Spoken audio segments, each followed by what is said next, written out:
Noah A. Tomlin was born on May 2, 2017, in Hampton, Virginia, to 32-year-old Julia Leanna Tomlin.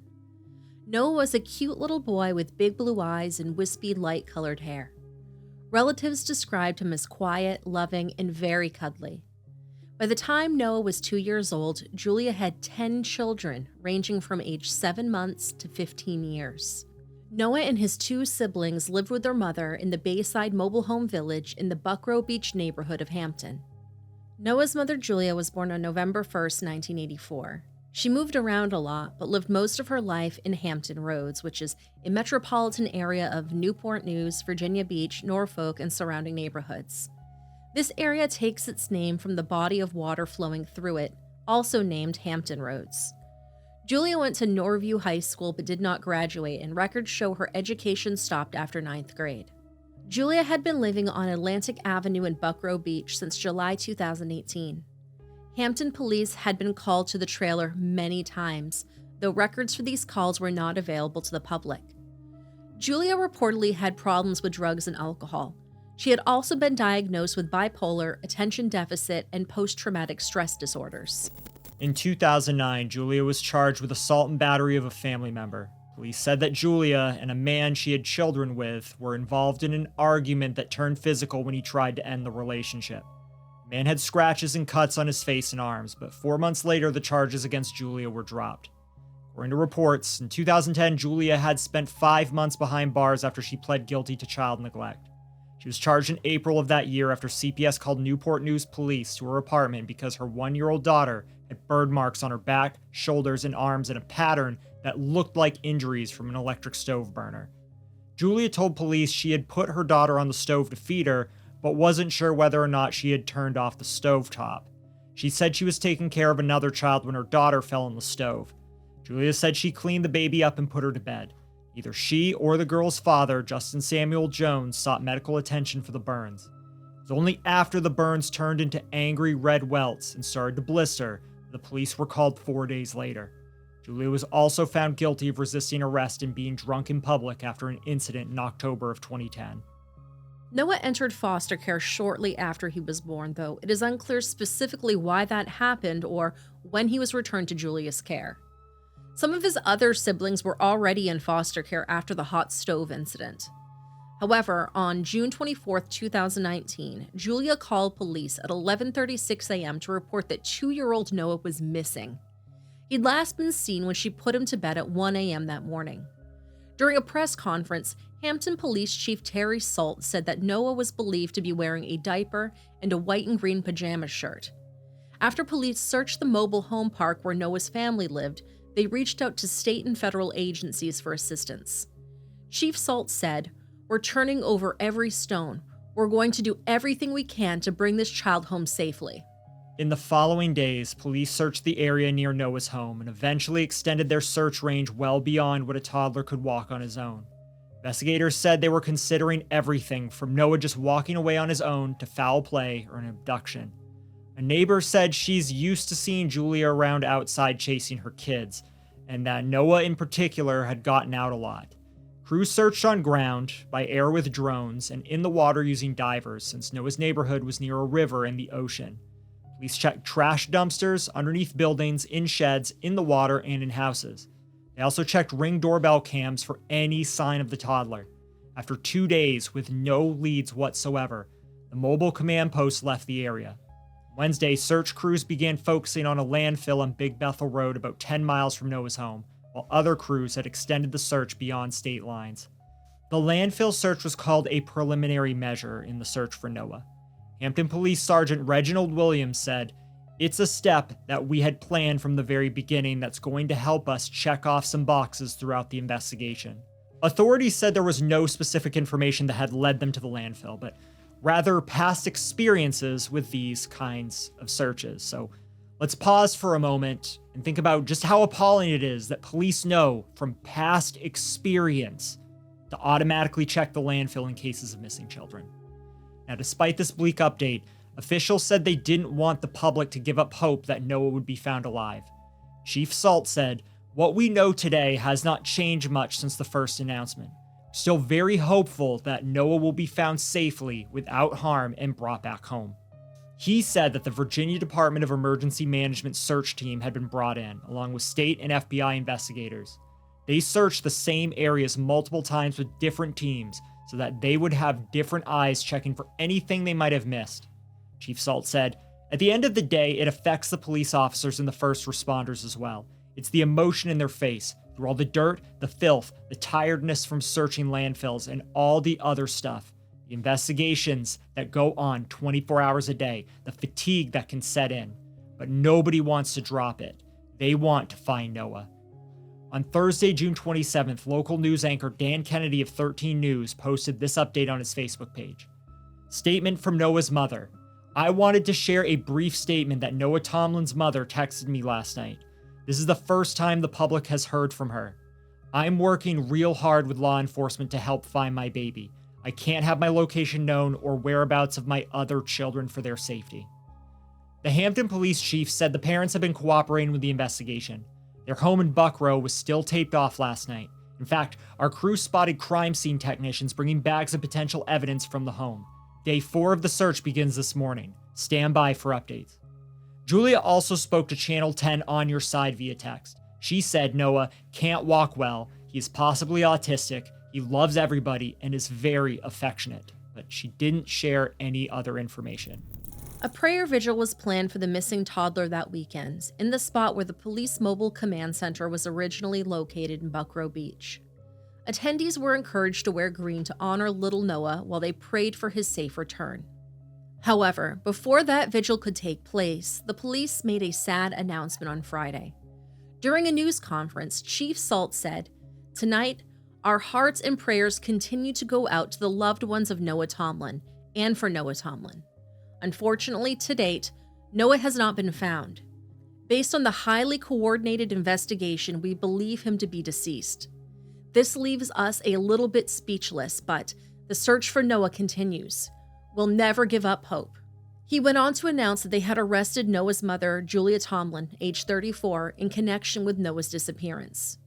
He also said the authorities were intensifying their search efforts to find Noah with a more specific focus. He said, "We ask that everyone keep Noah and those that love him in your hearts and your thoughts as our officers and agents continue their tireless efforts to find him.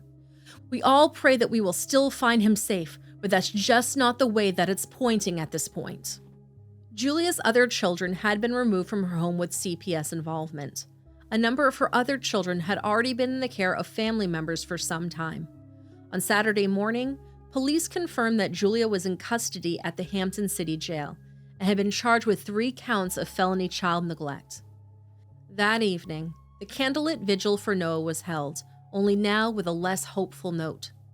About 100 people showed up to pray and demand justice for 2-year-old Noah. Many people wore green or carried green balloons, the color that Noah was last seen wearing. Others wore shirts that said, "Justice for Noah," or "Where is Noah?" One woman attending the vigil revealed that she had actually fostered Noah before he had been returned to his biological mother. Take your time. You guys, a lot of people don't know me. I've been anonymous this whole week. We got Noah is my baby. I had a lady text me last night, the woman who brought him to me. And she told me that she refers to me as the mother of many. When I was 20 years old, I gave birth to my daughter. And I asked God, why can I never have any more babies? I had another one. And his name is Noah. That baby never called me anything but mommy. I've tried to remain anonymous. I'm sorry. But if you heard the news channel with the caregiver who took care of Noah, the one memory, thought, care I've got of that baby is he crawled up on my couch the first night that I got him. I'm sorry. You're good. I'll hold it. I was just pulling my oxygen. You're good. And he looked at me and just smiled.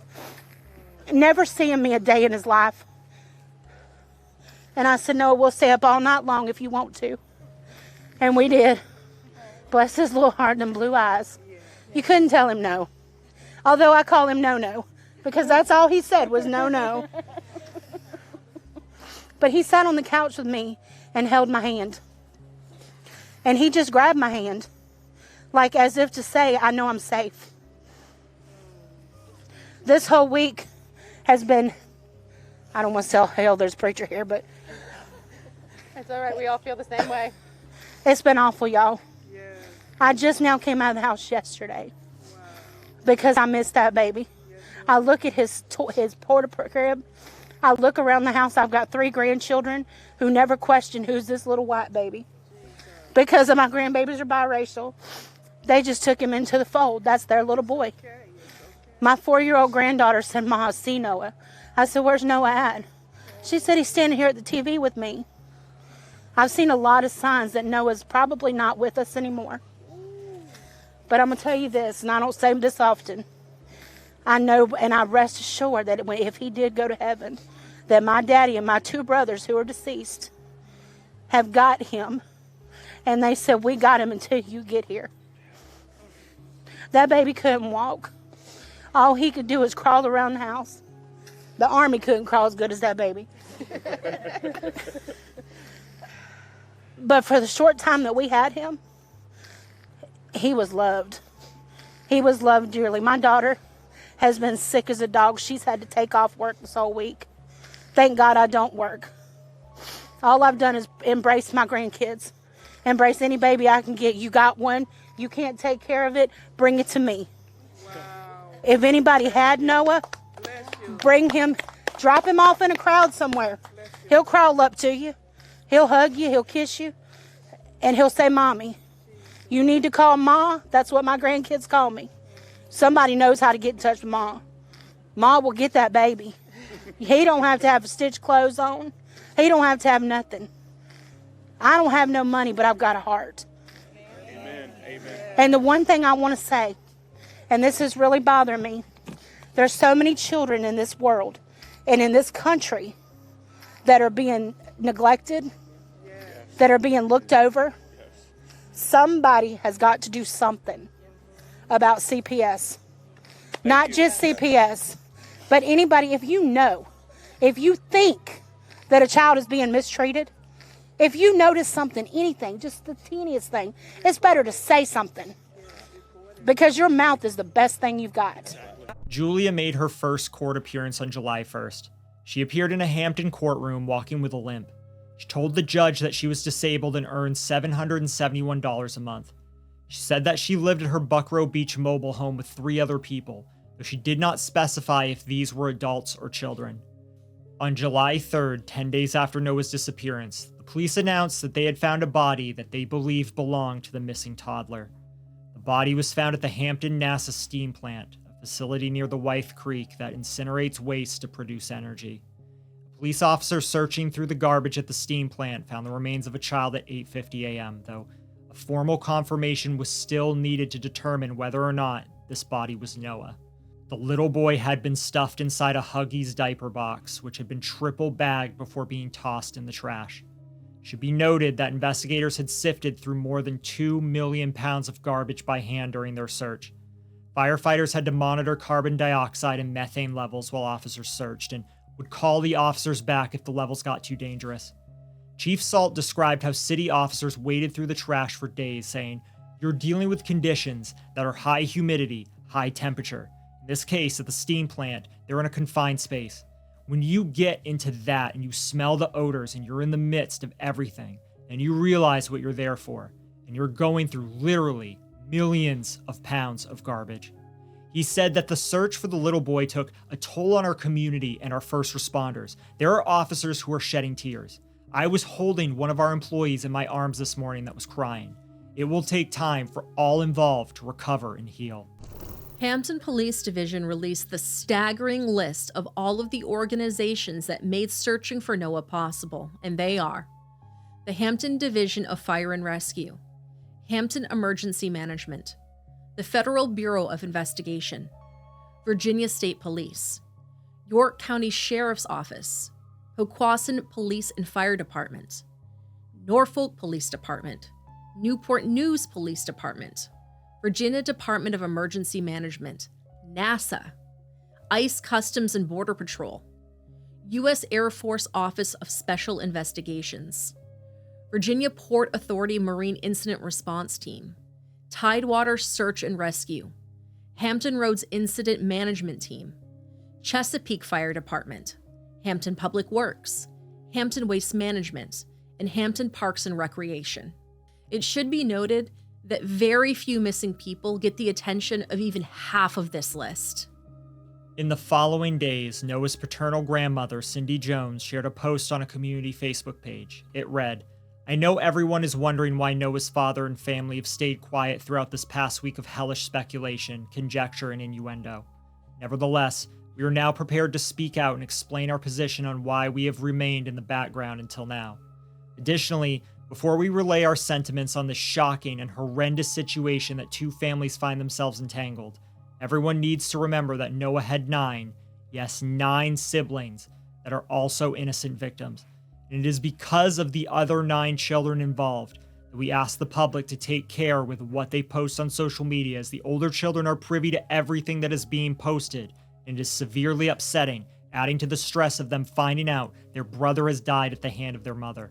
Please have care and think before you post, and ask yourself, would I want my child to read this if the tables were turned? We have chosen to remain silent until now because we have Julia Tomlin's 3 oldest children. We adopted them in 2011 after she signed away her parental rights after going to jail after being convicted of felony CA. We adopted the 3 older children who are our grandchildren and who we fostered for 6 months prior to the adoption's finalization. There is also a set of twins, one of which was the victim of the stove burn. The twins found a new life and home with an unknown family. There are also 3 more boys who all reside with their fathers. The baby is now in foster care, and we pray that she finds a loving family. All in all, it is the 9 other children that everyone should consider in the aftermath of the tragedy. Please be sensitive in what is said and or written. People can speculate, spew hatred and venom, or they can opt to send prayers and well wishes.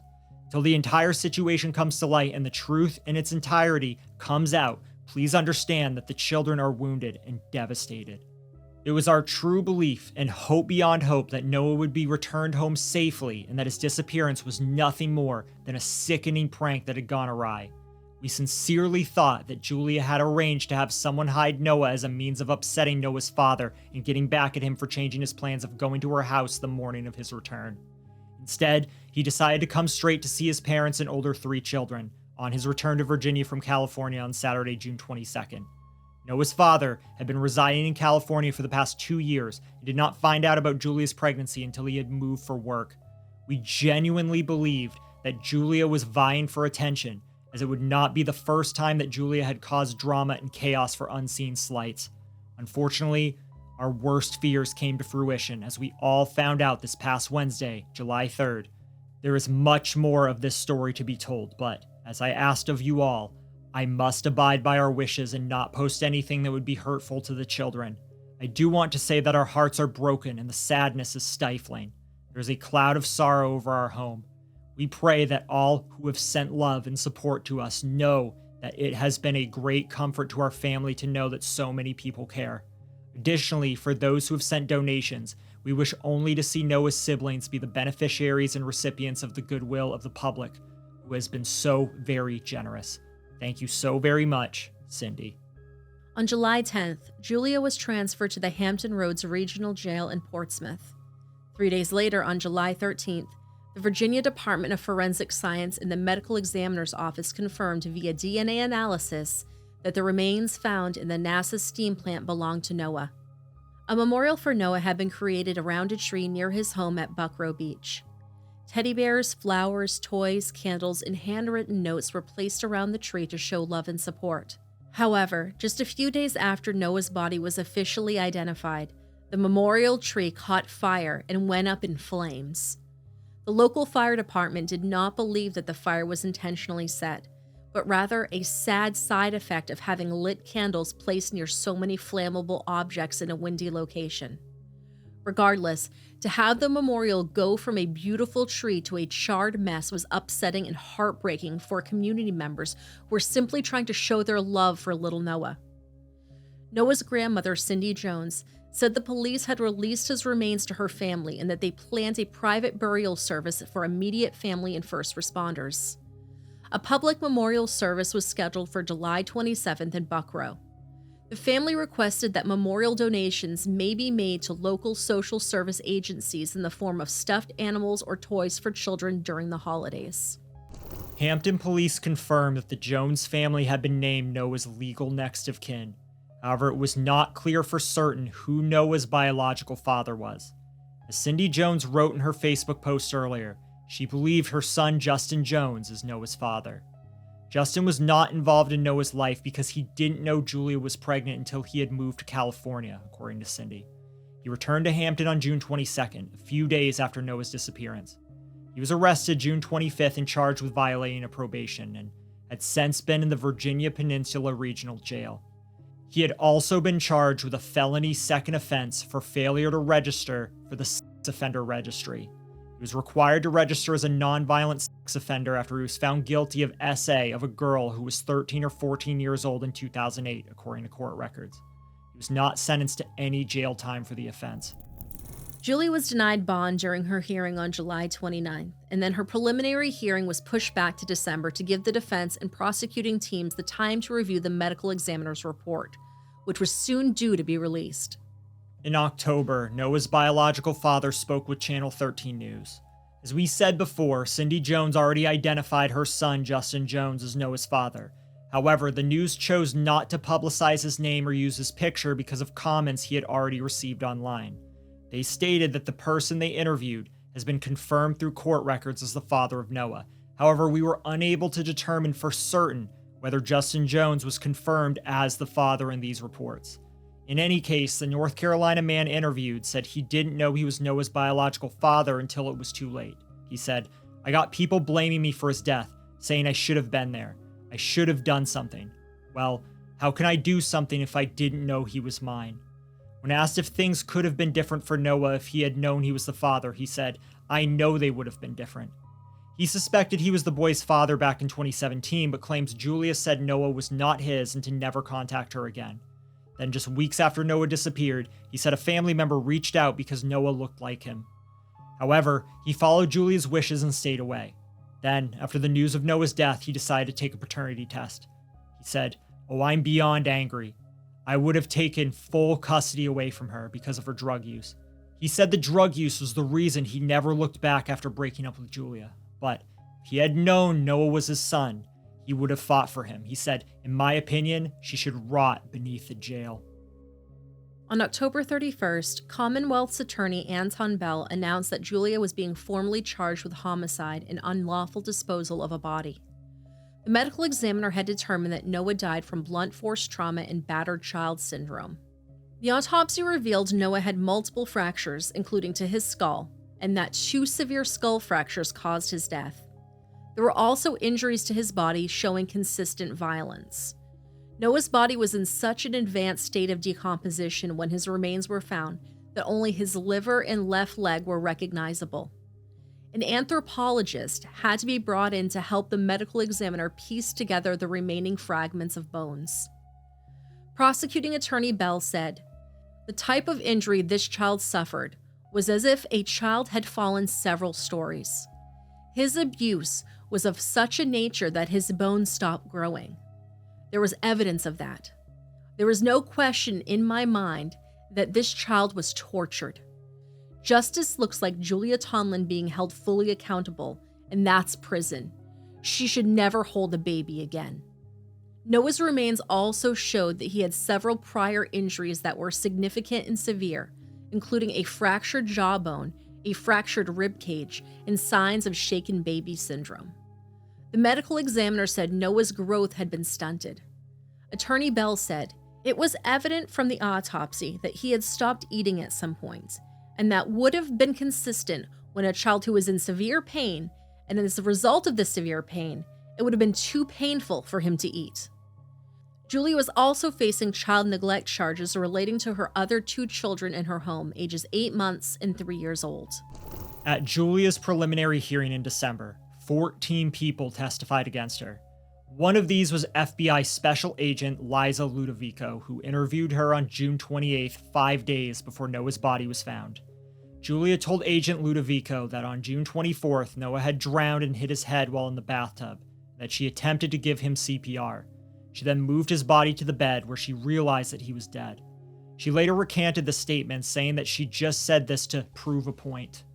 Julia also said that during the interview that she packaged Noah in an empty diaper box and wrapped it in trash bags. She then called a friend named Timothy Carter to throw the package away. She told the agent that Tim did not know what was in this package. This interview was evidently what led investigators to focus their search on area landfills. Another witness named Brad Bailey told the judge that he was the father of one of Julia's other children, and that he had brought her drugs the night before she reported Noah missing. He said, "She had called me the night before like 10 times that day, trying to get me to get her drugs. He stayed in the home for a while after giving her the drugs in order to visit with his child. He testified that she was the only adult in the home, and that he saw Noah in the living room with 2 of his siblings." Julia later confessed to FBI investigators that she did use drugs that night.